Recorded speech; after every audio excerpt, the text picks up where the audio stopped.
Let's see the trie data structure पहले।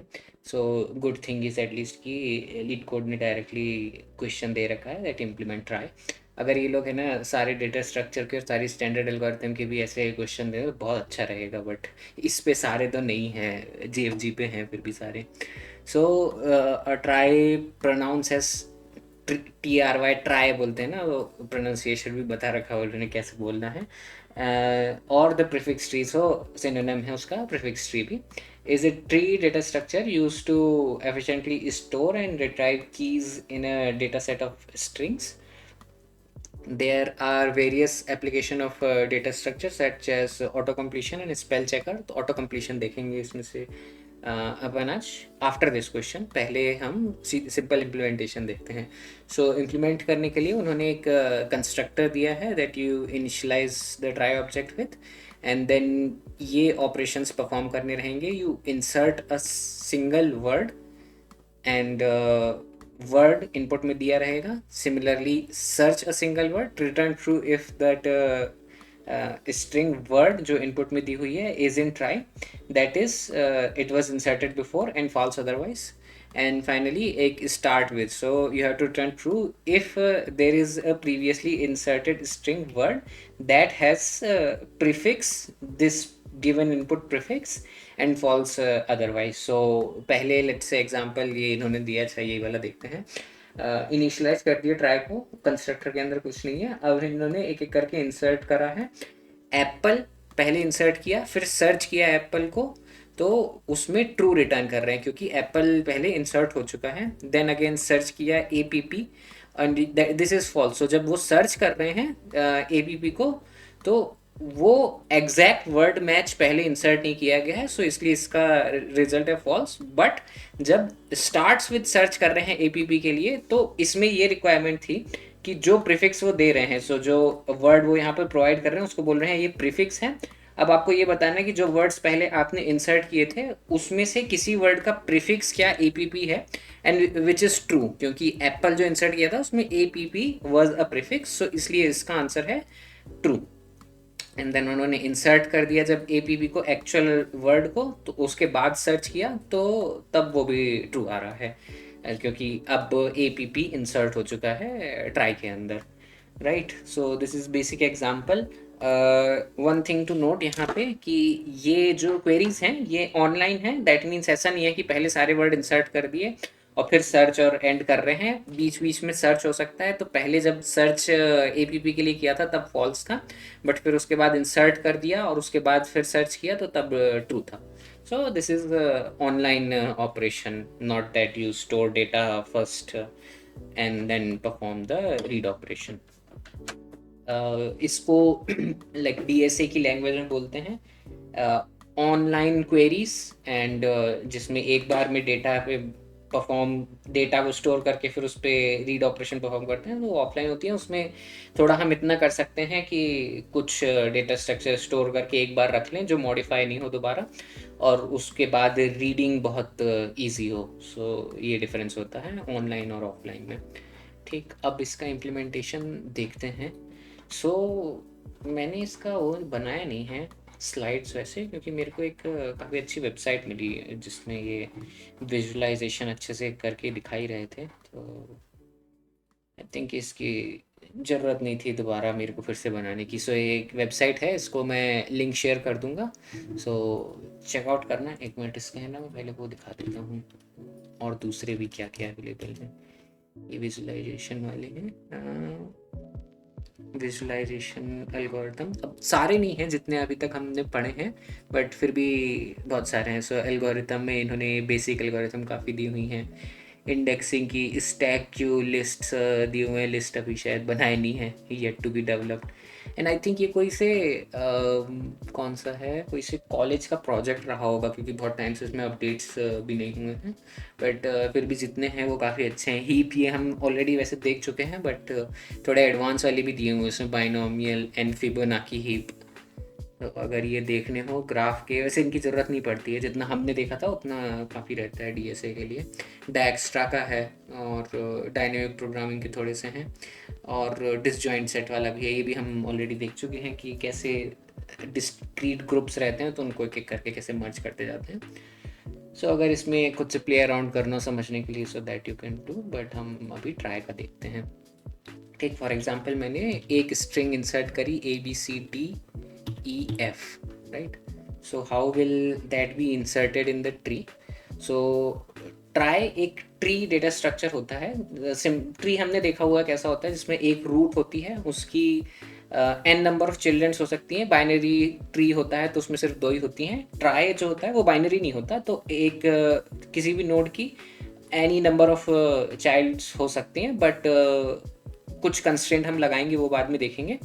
लेकिन जब स्टार्ट होता है तो पहले खाली रहता है, रूट से स्टार्ट करते हैं and then based on the string जो हमको इंसर्ट करनी है एक एक करके एक चाइल्ड पे जाते जाते हैं. सो हम कुछ स्ट्रिंग इंसर्ट करके एग्जांपल देखते हैं, उससे क्लियर हो जाएगा.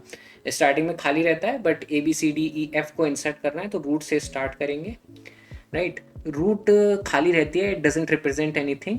फिर एक ए चाइल्ड बना जिसमें ए नोड इंसर्ट है and then B and then पहले स्ट्रिंग के इंसर्शन से ज़्यादा समझ में नहीं आएगा, बट एक एक करके जो लेफ्ट टू राइट स्ट्रिंग थी वो टॉप से डाउन इंसर्ट होती जाती है एक एक करके. ठीक, and F. So root doesn't represent anything. पहला चाइल्ड जो है वो पहला कैरेक्टर रिप्रेजेंट करती है स्ट्रिंग का, तो रूट का पहला चाइल्ड ए वाला ए नोड को पॉइंट करता है एंड देन हमने BCDEF लास्ट तक इंसर्ट करी थी, वो एक एक करके चाइल्ड उसके इंसर्ट हो गए. सो अब 2-4 और एग्जांपल देखते हैं. तो लेट से मेरे को इंसर्ट करना है ABC एंड D की जगह यहाँ से मैं इंसर्ट कर रहा हूँ ENGH, समथिंग लाइक दैट. तो इस केस में क्या होता है, रूट से ही स्टार्ट करते हैं हम और उसके बाद जो जो चाइल्ड ऑलरेडी मिलते जाते हैं उसको हम रीयूज कर लेते हैं, उसको वापस इंसर्ट नहीं करते. बट एक ऐसा पॉइंट आता है जो कि यहाँ पे मैंने ABC तक सेम दिया है, उसके बाद मैंने E प्रोवाइड किया है. तो EC का ऐसा चाइल्ड जो E है वो ट्री में नहीं है, तो जहाँ पे हमको नहीं मिलता वहाँ से हम फिर इंसर्ट करना स्टार्ट कर देते हैं. ठीक, सो देखना है यहाँ पे रूट से स्टार्ट किया, A ऑलरेडी मिल गया, B भी मिल गया एंड देन C भी मिल गया, बट E नहीं मिला तो E को उसने इंसर्ट कर दिया. एंड देन अब जब एक नई नोड इंसर्ट कर दिया तो उसके कोई चाइल्ड ऑलरेडी रहेंगे नहीं, तो अब सब कुछ इंसर्ट करना पड़ेगा, राइट. दो अभी थोड़े और एग्जांपल देख लेते हैं. एक बार ये एग्जांपल क्लियर हो गया ना तो इम्प्लीमेंटेशन बहुत इजी रहेगा. सो लेट्स से अब मेरे को इंसर्ट करना है ABC and E and GH, ये तो सेम हो जाएगा. तो इसकी जगह मैं करता हूँ EF और H. सो लेट्स से ये इंसर्ट कर रहा हूँ, क्या होगा अब इसमें पहले अपन देखते हैं, फिर उसके बाद ये देखेंगे कि ये क्या कर रहा है. A के लिए यहाँ डायरेक्ट नीचे आएगा, B एंड C ये सब सेम आ जाएंगे, E के लिए भी ऑलरेडी मिल जाएगा एंड देन उसके बाद G की जगह F है तो यहाँ से ये अलग निकल जाएगा, right. And then finally H है. सो ये वाला एक अगेन थिंग टू अंडरस्टैंड है कि E के बाद मेरे को F मिल रहा है तो F नया चाइल्ड इंसर्ट होगा, उसके बाद H मिलेगा जो ऑलरेडी एग्जिस्ट करता है, बट मेरा प्रीफिक्स पहले ब्रेक हो गया. दैट मीन्स E की मैंने एक नई नोड बना दी है, तो अब उसके बाद से सब नए इंसर्ट होगा, तुम वापस यहाँ H पे नहीं जाएंगे. ठीक, तो इसको इंसर्ट करके देखते हैं. A ऐसे ही आएगा, B ऐसे ही आएगा, C ऐसे ही आएगा एंड देन E भी मिल गया, बट E का चाइल्ड F नहीं मिला था तो वो इंसर्ट हो गया. H G का चाइल्ड था बट F में नई नोड पे आ गया हूँ तो वो पुराना वाला रीयूज़ नहीं होगा, नया H इंसर्ट होगा यहाँ पे. ठीक, और देखते हैं 2-3 एग्जांपल जो डिफरेंट हैं जो अभी तक इंसर्ट किए हैं. सो लेट्स से पहली ही नोड से मैं अगर डिफरेंट कर दूँ BCDEF समथिंग लाइक दैट. सो अब ये रूट से ही डिफरेंट ट्रेजेक्ट्री पे चला जाएगा और आगे जाके अगर कोई मैच हो भी गया तो आई डोंट केयर, नई एक ट्रेजेक्ट्री पे आ गए हैं तो नए ही इंसर्ट होंगे. BCDE एंड F सब नए इंसर्ट होंगे. ठीक, एक चीज़ ये one last thing, so let's say मैंने यहाँ पे ऑलरेडी ये सब नोट्स इंसर्ट कर दी हैं। अब फॉर एग्जांपल मैं बी सी डी इंसर्ट करता हूँ, तो वो डी पे आके स्ट्रिंग मेरी ख़त्म हो गई और आगे इसके मेरे को जाना नहीं है। तो कोई ऐसा तरीका होना चाहिए बताने का कि डी पे आके एक स्ट्रिंग ख़त्म हुई थी, दैट मीन्स नॉट दैट कि B C D E F ही एक स्ट्रिंग है, बी सी डी भी एक स्ट्रिंग है जो पहले इंसर्ट हुई थी। और ये बताने के लिए हर नोड के साथ में एक एडिशनल बूलियन वेरिएबल रखते हैं जो ये रिप्रेजेंट करता है this is ending of a string. So अगर मैं यहाँ पे बी सी डी इंसर्ट करूँगा, सो लेट्स सी क्या होता है। रूट से मैं पहले बी पे जाऊँगा, देन सी पे, एंड देन फाइनली डी पे, और यहाँ पे आके मैं मार्क कर दूंगा कि ये एक एंडिंग है। जो यहाँ इन्होंने ग्रीन करा है ना, इसको हम प्रोग्राम में एज अ वेरिएबल ले सकते हैं।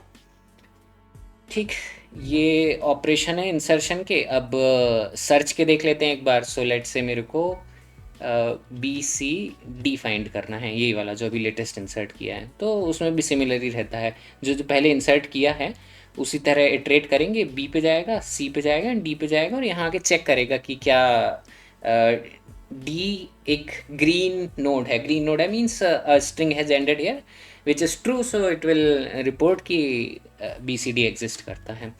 देन एक और एग्जांपल देखते हैं, लेट्स से ए बी सी, खाली ये वाला। तो ये फॉल्स होना चाहिए क्योंकि हमने ए बी सी प्रीफिक्स की स्ट्रिंग्स और दूसरी इंसर्ट करी है, but A B C directly exist नहीं करता है। सो यहाँ पहले ए पे आएगा, बी पे, एंड देन सी पे, और सी पे आके रुक के यहाँ पे चेक करेगा कि क्या वो नोड ग्रीन है, which is not true, so it will just report की स्ट्रिंग एग्जिस्ट नहीं करती है यहाँ पे। they said कि prefix or also you have to tell, so that is very easy. So let's say ABC उन्होंने पूछा होता कि does a string previously inserted which has a prefix ABC, सो इसको देख के हम बता सकते हैं कि हाँ ए बी सी प्रीफिक्स वाले तो बहुत हमने इंसर्ट किए हैं। प्रोग्रामेटिकली बस इतना डिफरेंस रहेगा उसमें कि हम ए बी सी पे जाएंगे और मेरे को खाली नोड मिलती जानी चाहिए, और लास्ट में जाके मैंने ये चेक किया था कि वो इज एंडिंग ट्रू होना चाहिए, दैट मीन्स वो नोड ग्रीन होनी चाहिए उस वर्ड को एग्जिस्ट करने के लिए, बट प्रीफिक्स होने के लिए वो नहीं भी होगी ग्रीन तो भी चलेगा। तो लास्ट सिर्फ एक छोटा सा पार्ट चेंज होता है इस प्रीफिक्स वाले मेथड के इम्प्लीमेंटेशन के लिए, कि लास्ट में ये चेक नहीं करते हैं कि जिस नोड तक आप पहुंच गए हो उस पर इज एंडिंग ट्रू है कि नहीं। सो अब इम्प्लीमेंटेशन देखते हैं, उससे पूरा क्लियर हो जाएगा।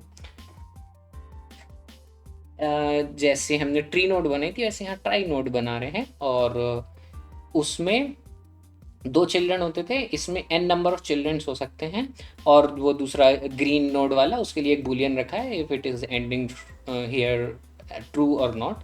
बट इन्होंने जो क्वेश्चन की रिक्वायरमेंट दी हुई है उसमें कहा है कि लोअर केस इंग्लिश लेटर ही रहेंगे। So word and prefix consist of only lower case English letter, तो इसलिए मेरे को 26 ही चाइल्ड चाहिए हैं। बट अगर क्वेश्चन में दिया होता कि कुछ भी ऐसी कंस्ट्रेंट होते कि नंबर ऑफ कैरेक्टर्स 100 हो सकते हैं, 200 सकते हैं, जितने भी होते उतनी मैं वो बना देता number of child her node की। ठीक, तो ये डेटा कैरियर नोड तो सिंपल है। अब देखते हैं ऑपरेशन। सो ये है ट्राई क्लास, जिसमें मैंने एक खाली रूट मेरे को चाहिए है। रूट रहेगा तो वहाँ से मैं डाउनवर्ड कहीं भी ट्रेड कर सकता हूँ, और उसको इनिशियलाइज कर दिया खाली नोड से, राइट। देन एक वर्ड को जब मेरे को इंसर्ट करना है तो मैं एक इटरेटर बनाऊंगा, जो वो ग्रीन वाली सर्कल थी ना एम्प्टी वाली, वो रूट से स्टार्ट होती थी एक एक करके ट्रेवर्स डाउन करती थी, that will be my try iterator. फिर जैसे एक एक वर्ड को मैं एक एक करके, एक एक कैरेक्टर को एक एक करके देखता था कि किस चाइल्ड पे जाने का डिसीजन लेना है, उसके लिए मैंने ये फॉर लूप बनाया है कि जो वर्ड इनपुट में दिया है उसके एक एक कैरेक्टर को एक एक करके देखेंगे। और करंट कैरेक्टर मैंने निकाला वर्ड में से गेट कैरेट आई, और माइनस ए कर दिया। माइनस ए करने से क्या होगा, जो वर्ड्स रहते हैं, जो कैरेक्टर रहते हैं वर्ड के अंदर, वो होते हैं A B C D E F G H, और ये जो सिंगल कोट है ये होता है कैरेक्टर, उसकी होती है एक आस्की वैल्यू समथिंग, ए की होती है 96। तो जो भी कैरेक्टर एक एक करके निकलेंगे उनकी वैल्यू होगी something between 96 to 96 plus 26 which is Z की वैल्यू। सो ए से लेके जेड के बीच में रहेगा, बट जो एरे की इंडेक्सिंग होती है वो 0 से लेके 25 तक रहेगी। तो उसको ऑफसेट करने के लिए मैंने माइनस ए कर दिया, तो इससे क्या होगा, ए कन्वर्ट हो जाएगा 0 में, बी कन्वर्ट हो जाएगा 1 में, सी कन्वर्ट हो जाएगा 2 में, and so on, Z convert हो जाएगा 25 में। सो ऐसा ऑफसेट कर सकते हैं अगर वो आगे वैल्यूज़ हैं। ठीक, वो करंट कैरेक्टर का इंडेक्स मिल गया। अब सेम वही चीज़ कर रहे हैं जो उसमें देखी थी एनिमेशन में, कि अगर वो चाइल्ड एग्जिस्ट नहीं करता है तो उसका मतलब ये होगा कि जिस नोड पे आप खड़े हैं उसका वो चाइल्ड नल होगा, और अगर वो नल है तो बना दो नया। जैसा हमने देखा था कि जहाँ तक भी पहुँच गए हो आप, उसका अगर वो चाइल्ड जहाँ पे मेरे को ये नया वर्ड इंसर्ट करने के लिए जाना है वो अगर नल है तो just make it, and then बनाने के बाद you just go to it. So try iterator will go to that child which you have recently created, but वो ऑलरेडी एग्जिस्ट करता था तो just go to it without creating it. So and finally जब सबसे नीचे पहुंच जाते हैं, वर्ड खत्म हो जाता है, तो जिस नोड को तुम जिस कैरेक्टर को लास्ट इंसर्ट किया है that marks the ending of a string, so you just make that node का is ending equals to true. So अब हमने ये देख लिया है सिंस, तो इसको एक बार और एनिमेशन में देख सकते हैं। सो ये अभी हम ऑलरेडी हमारा बना हुआ है। क्या क्या हमने देखा था कि एक इटरेटर लेंगे, वर्ड एक एक वर्ड को एक एक करके कंसीडर करेंगे, अगर चाइल्ड एग्जिस्ट नहीं करता है तो उसको बना देंगे, बनाने के बाद या तो नया बनाया हुआ या पहले से एग्जिस्ट करता हुआ उसके ऊपर चले जाएंगे, एंड देन फाइनली जब पूरा वर्ड खत्म हो जाएगा तो लास्ट नोड को ट्रू मार्क कर देंगे। ठीक, सो अगर मैं A B C D E F जो पहले ऑलरेडी इंसर्ट करी हुई हो उसको इंसर्ट करने का ट्राई करता हूँ। ठीक, तो हर एक एक नोड पे जाते जाएंगे और उस चाइल्ड को चेक करेंगे जो इंसर्ट करना है, वो ऑलरेडी एग्जिस्ट करता है इन सब में, तो बस उस पर चले जाएंगे विदाउट मेकिंग एनीथिंग। बट अगर मेरे को ए बी सी के बाद में लेट से डी भी है और फिर उसके बाद ई एफ की जगह एच आई इंसर्ट करना है, तो ये यहाँ तक डी तक तो अच्छे से पहुँच जाएगा, बट उसके बाद ट्राई करेगा डी का वो चाइल्ड फाइंड करने की जो एच है, बट वो एग्जिस्ट नहीं करता था, नया बना दिया, और जब नया बना दिया उसी पे फिर चले भी जाएंगे। और एच भी ऐसे ही, एच के बाद एच पे जाके उसका चिल्ड्रन आई चेक करेंगे, एच तो खुद ही नया बना है, उसका भी कोई चाइल्ड होगा नहीं, तो आई बनाएंगे एंड देन उस पर जाएंगे एंड फाइनली आई को मार्क कर देंगे true,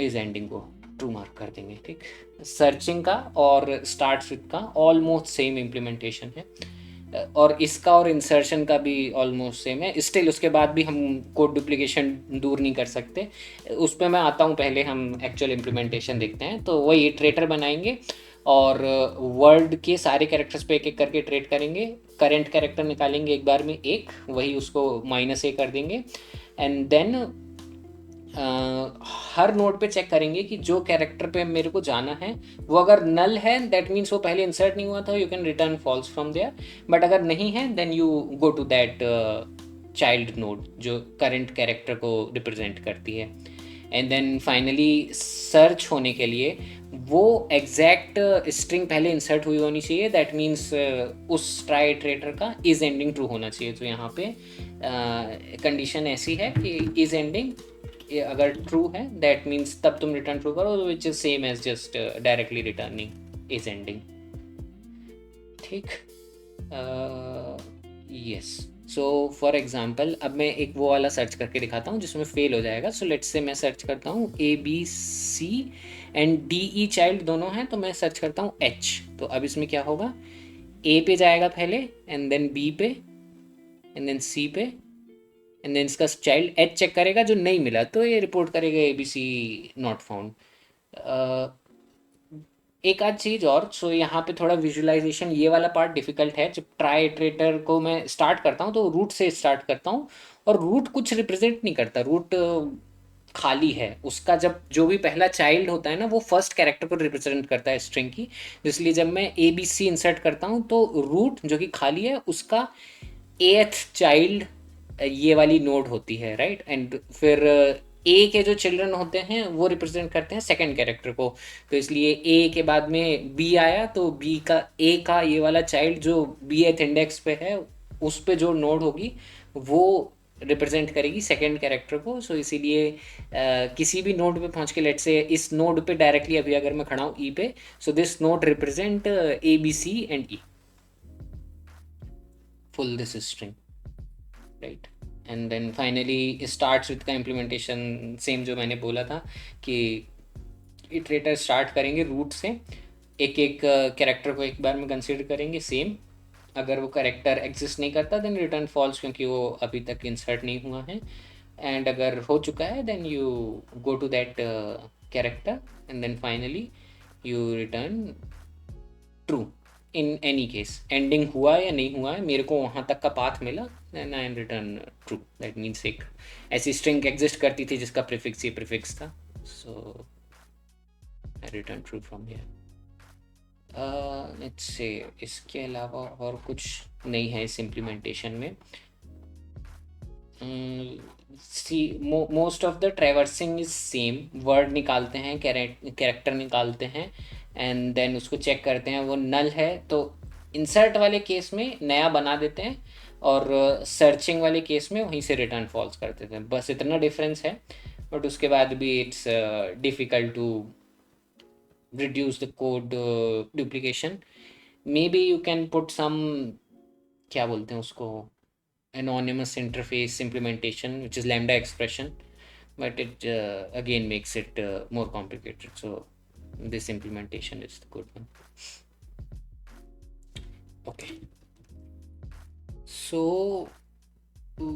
we can see one of the implementation. So spell checker वाला मेरे को नहीं मिला इस पे, बट अगर मिलेगा तो मैं शीट में ऐड कर दूंगा। ऑटो कंप्लीशन वाला है लीड कोड पे, सो वो देख सकते हैं। Let's see the question first, that you are given an array of strings products and a string search word.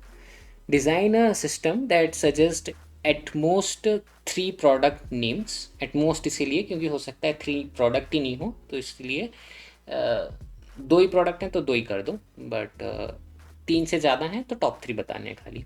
From the products after each character of search word is type, so this is same as Google search. You start typing, जितने character type कर देते हैं उस prefix वाले जितने भी known words exist करते हैं सर्च की डिक्शनरी में वो रिकमेंड कर देता है। Suggested product should have the common prefix with the search word, so user जितना टाइप कर चुका है उतना तो होना ही चाहिए सजेस्टेड वर्ड में, उसके आगे के आप डिसाइड कर सकते हो कौन से टॉप 3 आपको देने हैं।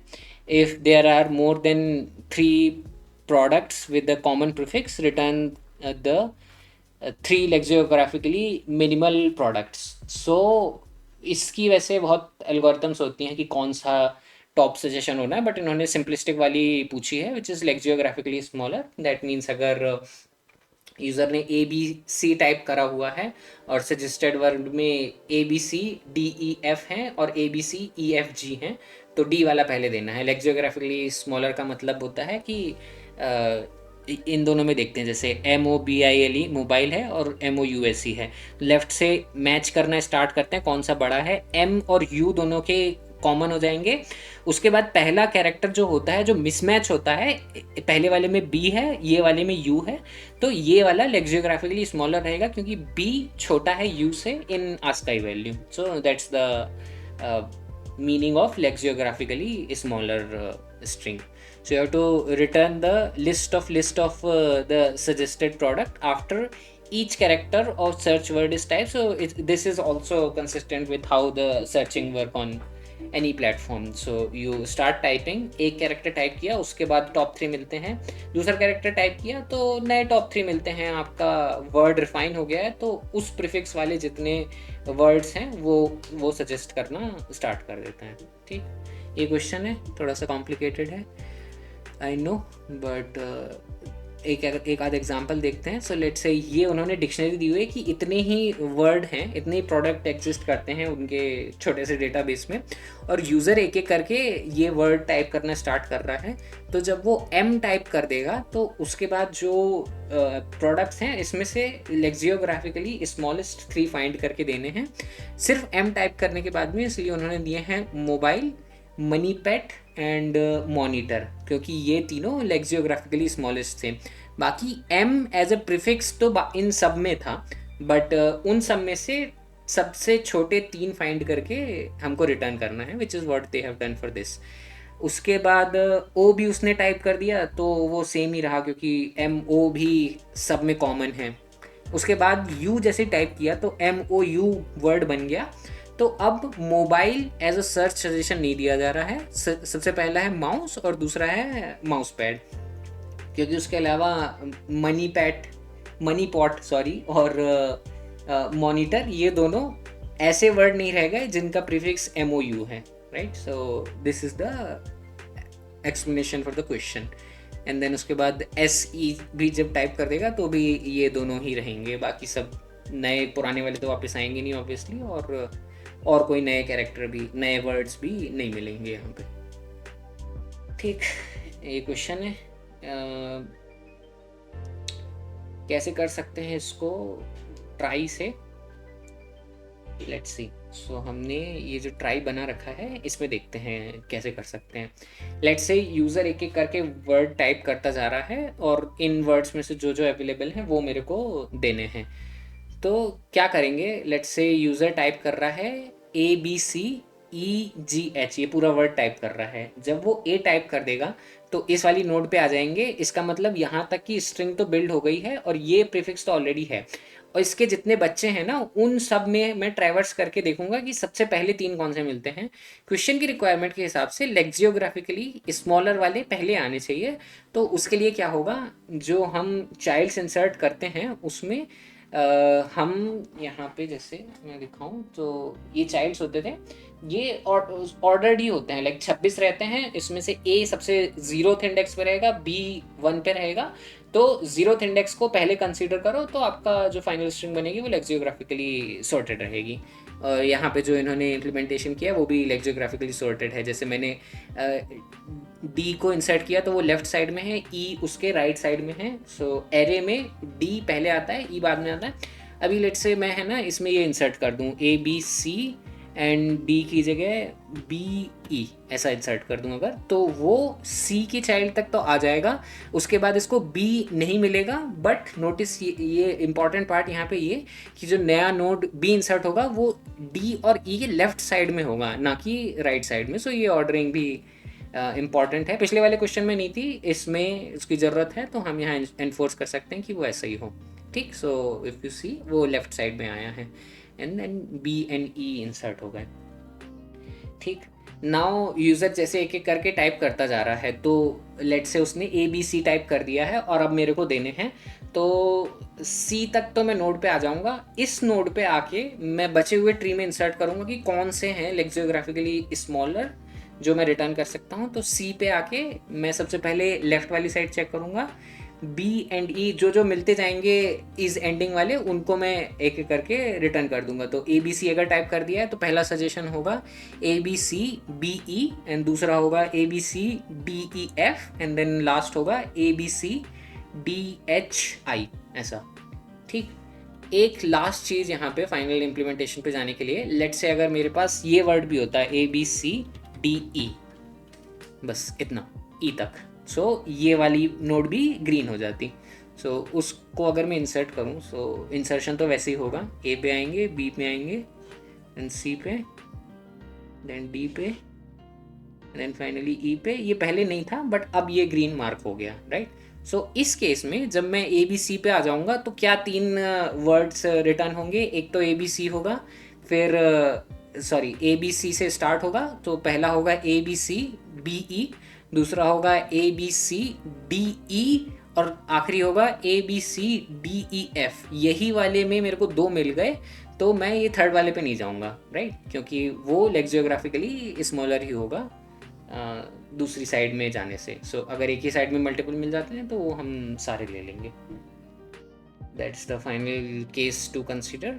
अब देखते हैं इसका इम्प्लीमेंटेशन कैसे है। ट्राई नोट तो सेम ही है, चाइल्ड है, इज एंडिंग है, और ट्राई नोड का जो कंस्ट्रक्टर है उसमें हर चाइल्ड को मतलब हर नोड को 26 चाइल्ड्स असाइन कर दिए हैं जिनकी वैल्यू इनिशियली नल होगी। तो जब तक कुछ इंसर्ट नहीं होगा तब तक उन चाइल्ड्स की वैल्यू कुछ असाइन नहीं होगी। एंड देन ऐड चाइल्ड है, वैसे पिछले क्वेश्चन में मैंने वहीं पे कर दिया था बट यहाँ पे भी कर सकते हैं कि ऐड और गेट चाइल्ड। सो अगर वो चाइल्ड एग्जिस्ट नहीं करता है, if it is null then just add that child, उसके उस कैरेक्टर को, चाइल्ड को एक न्यू कंस्ट्रक्टर से इनिशियलाइज कर दिया। ठीक है, इसको यूज़ कर लेंगे ताकि थोड़ा छोटा हो जाए कोड वहाँ पे। Yes,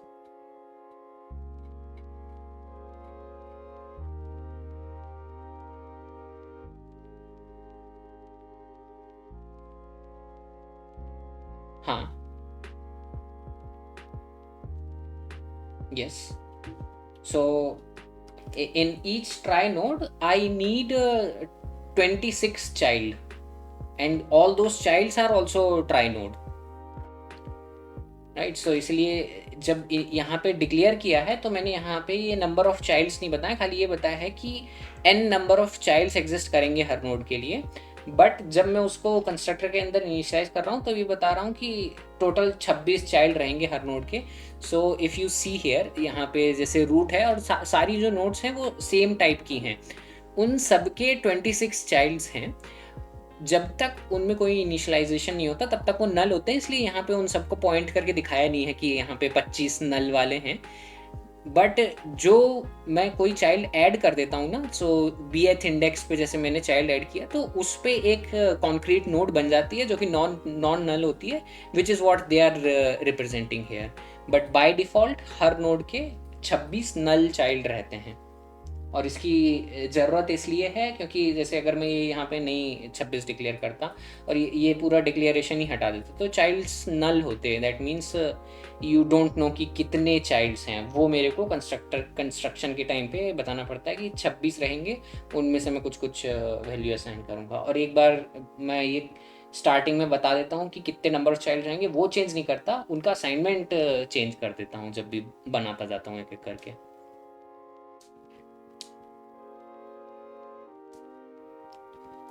right, so this is थोड़ा सा different in different languages. Java में ऐसा होता है that you have to tell the number of memory location that you are going to assign.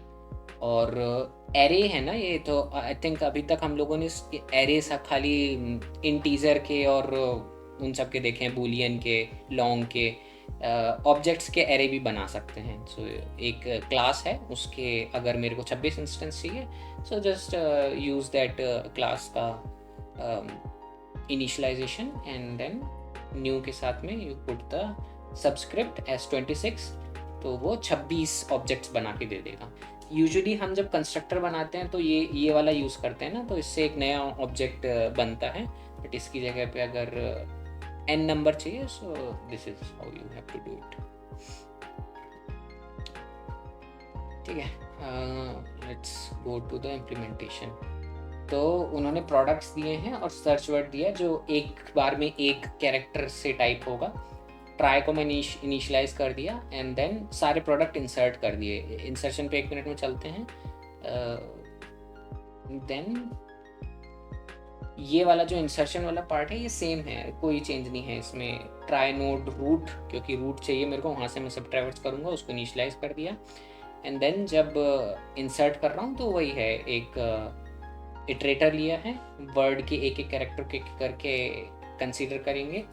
Current character जो है वही जो वर्ड में कैरेक्टर था उसमें से माइनस है ताकि वो ऑफसेट हो जाए 0 पे। And then you add that child if it doesn't exist, और ये चेक मैंने ये ऐड चाइल्ड मेथड के अंदर डाल दिया है। आई एम नॉट श्योर कौन सा वाला मेथड अच्छा है, आई थिंक वही वाला अच्छा है जिसमें अगर ऐड चाइल्ड यहीं पे चेक करते हैं, if it is null then only add, क्योंकि वो थोड़ा सा डिस्क्रिप्टिव है, बट इट्स फाइन। और ऐड करने के बाद जो चाइल्ड नया ऐड किया है या पहले से जो था उस पर ही चले जाएंगे। एंड देन फाइनली जहाँ पे ख़त्म होगा वहाँ पे ट्रू असाइन कर देंगे। तो इंसर्शन सेम है, यहाँ पे कोई चेंज नहीं हुआ। जो ऑटो कंप्लीट वर्ड फैच करने हैं उसका इम्प्लीमेंटेशन थोड़ा डिफिकल्ट रहेगा, वो देखते हैं। ठीक, insertion is same, no change.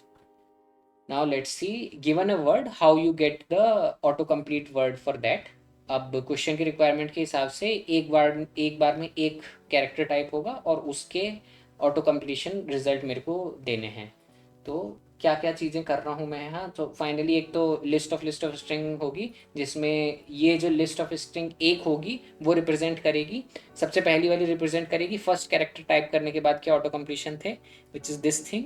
And then second list इसमें जो होगी वो रिप्रेजेंट करेगी सेकंड कैरेक्टर टाइप करने के बाद में कितने क्या सजेशन वर्ड थे, which is this thing.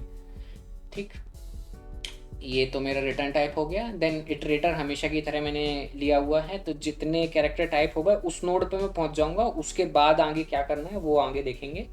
But ये वाला इटरेटर वो रिप्रेजेंट करता है, और ये फाइनल आंसर है टॉप 3 जिसको मैं खाली रिटर्न करूंगा, और एक करंट स्ट्रिंग। सो जितना यूज़र टाइप करता जा रहा है ना उसको तो मैं करंट स्ट्रिंग के अंदर फिल करके रख लूँगा कि इसके आगे कुछ अटैच करके नया वर्ड बनाओ, बट ये स्ट्रिंग तो रख ही लो कम से कम। सो अब वर्ड जो मेरे को सर्च करना है उसको अगेन एक एक करके इटरेट किया, सिमिलरली उसका इंडेक्स निकाला है ith कैरेक्टर पे -a करके, एंड जो करंट स्ट्रिंग है उसमें मैंने अपेंड कर दिया करंट कैरेक्टर को। तो वही जैसा मैंने कहा कि जो यूज़र टाइप करता जा रहा है उतना तो करंट स्ट्रिंग में स्टोर करके रख ही लो। देन इटरेटर जो है जो यूज़र ने टाइप किया है उस चाइल्ड पे जाएगा, तो सी इंडेक्स यूज़र टाइप्ड कैरेक्टर का इंडेक्स है, तो उस चाइल्ड पे इटरेटर चला जाएगा, और उसके बाद में जिस नोड पे भी इटरेटर पहुंच गया है मेरे को उसके सारे चिल्ड्रंस जो हैं उन सब पे इटरेट करना है, तो इसलिए उसकी मैंने डिफरेंट मेथड बना दी है। तो उसमें दो चीज़ें पास करी हैं, जहाँ तक एक तो आप पहुंच गए हो यूज़र के टाइप करने से, और जो स्ट्रिंग अभी तक बन चुकी है वो, इसमें से मेरे को टॉप 3 फैच करके दो, एंड वो मैं एक लिस्ट में रिसीव कर रहा हूँ, फाइनल आंसर में उसको ऐड कर दे रहा हूँ, और फाइनल आंसर को रिटर्न कर दिया। इस पार्ट को देखते हैं एक सेकेंड। तो एक एक वर्ड को मैं एक एक करके जब कंसीडर कर रहा हूँ ना, सो लेट से यूज़र ने 3 वर्ड्स अभी तक टाइप कर दिए हैं, और उसके बाद 4th कैरेक्टर को मैं देख रहा हूँ। 4th कैरेक्टर का इंडेक्स जो भी होगा उस पर मैं जाने का ट्राई करूंगा। अगर वो एग्जिस्ट करता है ट्री के अंदर, एक तो फर्स्ट 3 कैरेक्टर्स हैं वो स्ट्रिंग के अंदर ऐड हो जाएंगे, 4th ऐड हो जाएगा, और वो इटरेटर उस कैरेक्टर पे इटरेट कर जाएगा, मतलब चला जाएगा। सो हमारा जो एग्जाम्पल था इसमें से अगर मैं देखूं, यूज़र अभी तक ABCD टाइप कर चुका है, तो इटरेटर एक एक करके A पे आएगा, B पे आएगा, C पे आएगा, D पे आके स्टॉप हो जाएगा। Like it will when it was at C, it will see कि नेक्स्ट कैरेक्टर जो यूज़र ने टाइप किया है वो D है, तो C के चाइल्ड में चेक करेगा कि D इंडेक्स पे चाइल्ड एग्जिस्ट करती है कि नहीं, हाँ एग्जिस्ट करती है, तो it will go to it, और जो करंट स्ट्रिंग है उसमें ABCD ऑलरेडी एग्जिस्ट हो जाएगा। फिर ये D पे आके जहाँ रुका हुआ है इटरेटर, सो जैसे मैंने कहा इटरेटर चेक ट्राई करेगा उस इंडेक्स पे जाने की जो यूज़र ने लेटेस्ट टाइप किया है, और उस पे आके हम रुक के हम देखेंगे कि अब आगे के वर्ड कैसे निकालने हैं, उस पर हम 1 मिनट में चलते हैं। बट जब वो इटरेटर D पे रहेगा वहाँ पे मेरी करंट स्ट्रिंग रहेगी ABCD, और इटरेटर रहेगा इस वाली नोट पे। अब देखते हैं कि इस नोट पे खड़े होके कैसे उसके चाइल्ड्स को इटरेट करके टॉप 3 वर्ड्स को निकाला जाता है, which is the implementation of this method. Right, so ये भी थोड़ी कॉम्प्लेक्स है, इसलिए इसको 2 पार्ट में डिवाइड किया हुआ है। अगर वो नोड नल है, दैट मीन्स एक ऐसी जगह पे आ गए हो जिसके आगे के वर्ड है नहीं, so just return empty string. User ने कुछ ऐसा टाइप कर दिया जो प्रोडक्ट है ही नहीं, सो एम्प्टी स्ट्रिंग रिटर्न करेंगे।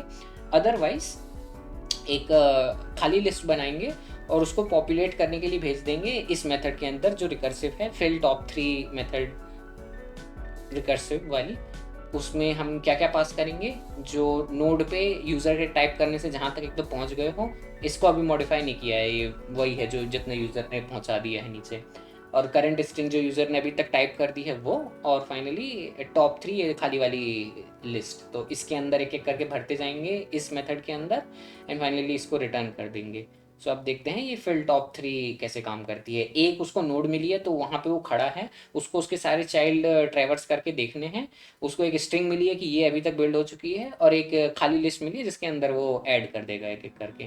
ठीक, ये फिल टॉप 3 वाली मेथड अब देखते हैं रिकर्सिवली कैसे काम करती है। जो नोड एक तो मिली है, अगर वो ऑलरेडी नल है, that means nothing can be added, so return.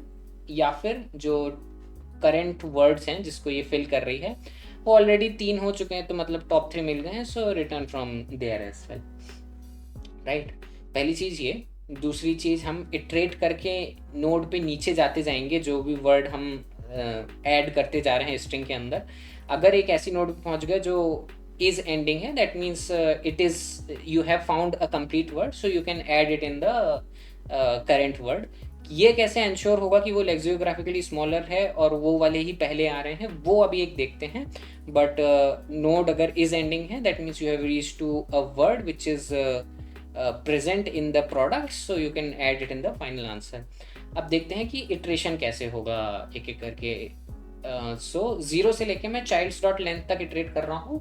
इस इटरेशन का मीनिंग ये है कि ए से लेके जेड तक इटरेट, चाइल्ड्स पे इटरेट कर रहा हूँ, उसमें से जो भी चाइल्ड मिल जाएगा उस पर मैं चला जाऊँगा। और उस पर जाने के लिए क्या करना पड़ेगा कि जिस चाइल्ड पे मैंने जैसे डी तक मैं पहुँच गया था, उसमें मैं ए बी सी डी सारे चेक कर रहा हूँ, मेरे को ईएथ चाइल्ड मिल गया, that means it was not null. तो उसको मैं करंट स्ट्रिंग में एक तो ऐड करूँगा कि ये सजेशन के लिए आप कंसिडर करो, उस चाइल्ड पे चले जाओ, रिकर्सिव कॉल में जो चाइल्ड नॉन नल मिल गया है उस पर चले जाएंगे, और करंट स्ट्रिंग अभी तक जो बिल्ड कर ली उसको पास कर देंगे, और करंट वर्ड जिसमें फाइनली ऐड करना है उसको भी एज इट इज पास कर देंगे। Right, so this will be one of the child. ऐसे मेरे को सारे चाइल्ड्स देखने हैं जो भी नॉन नल हो। तो वो नॉट नल का चेक वैसे मैं यहाँ पे भी लगा सकता था कि सिर्फ तभी जाओ जब ये चाइल्ड आई की वैल्यू नॉट नल हो, बट वो यहाँ पे लगाते हैं तो भी सेम थिंग है, थोड़ा सा ये क्लीनर दिखता है ये वाला। एंड देन जब इस रिकर्सिव कॉल से वापस आएंगे तो उसको जो लास्ट कैरेक्टर को अपेंड किया था उसको हटा देंगे, किसी और चाइल्ड को एज उस लोकेशन पे ऐड करने के लिए कंसिडर करेंगे, तो नेक्स्ट इटरेशन में वो वाला चाइल्ड ऐड हो जाएगा।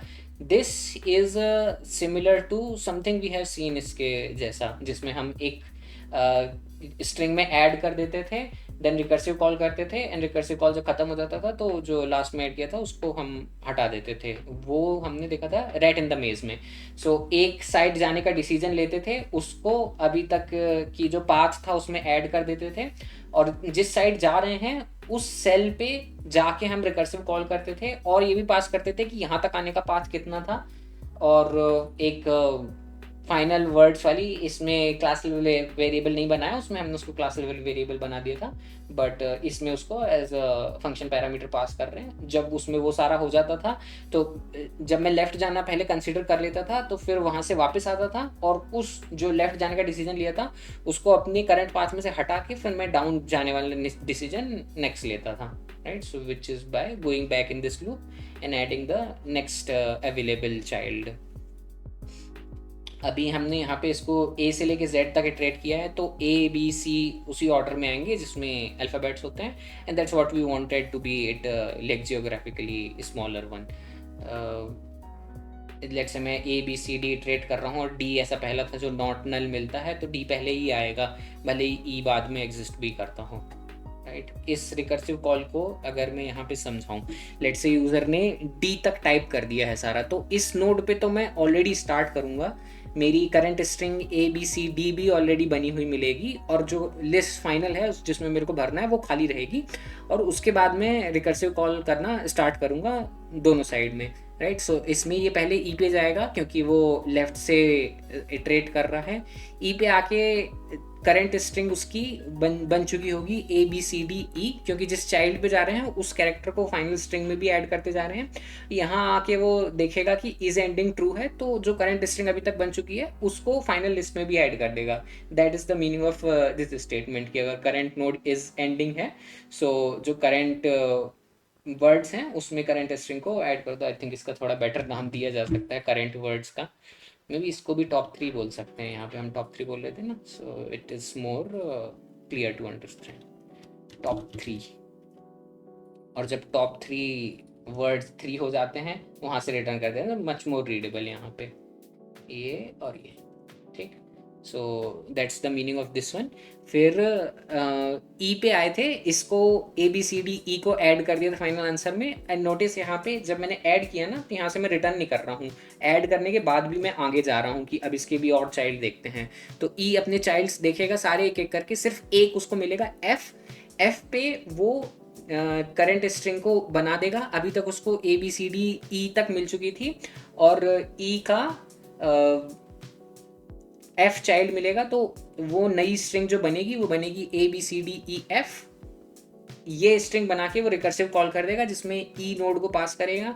अगेन जब ई नोड एग्जीक्यूशन में यहाँ पे पहुंचेगी तो जो एफ है वो भी इज एंडिंग ट्रू है, सो वो भी फाइनल आंसर में ऐड हो जाएगी। तो 2 स्ट्रिंग यहाँ तक में ही ऐड हो चुकी होंगी, which is ABCDE and ABCDEF। And then finally इसका रिकर्शन खत्म होगा, देन ई पे आएंगे, ई का भी खत्म होगा, एक ही एक चाइल्ड मिले थे दोनों को, डी पे वापस पहुंचेंगे, डी में ई वाले साइड का इटरेशन पूरा खत्म हो गया, एंड देन एच पे जाएंगे विच इज़ नेक्स्ट नोड, उसमें एच को ऐड करेंगे करंट स्ट्रिंग में, रिकर्सिव कॉल एच पे जाएगा, देन फिर आई पे जाएगा, एंड देन फाइनली एक और स्ट्रिंग ऐड हो जाएगी which is ABCDHI, right? And that will be given as top 3 answers. Okay, and ये सब होने के बाद में नेक्स्ट वर्ड जब टाइप होगा तो इटरेटर एक और नेक्स्ट नोड पे चला जाएगा, फिर उसके चाइल्ड्स में सारे पे इटरेट करके टॉप 3 निकाल के देखेगा।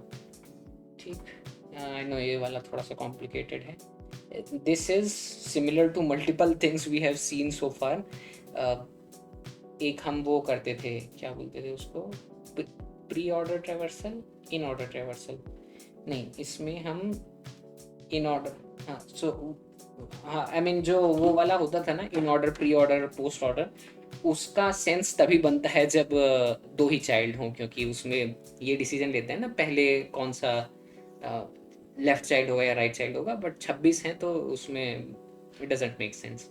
बट अगर फिर भी करना ही है तो पहले करंट नोड को हम पुट कर रहे हैं ना, फिर चाइल्ड्स पे जा रहे हैं, सो इट इज़ प्री ऑर्डर। एक तो वो, और दूसरा एक हमने DFS रिकर्सिव इम्प्लीमेंटेशन देखा था जिसमें हम हर नोड की चाइल्ड्स पे जा जाके इटरेट करते थे और पेरेंट्स को स्किप कर देते थे। That was also similar to this one. So official solution में I think they call it DFS implementation of auto completion. इस मेथड को DFS ही लिखते हैं, सो उससे भी सिमिलर है ये वैसे।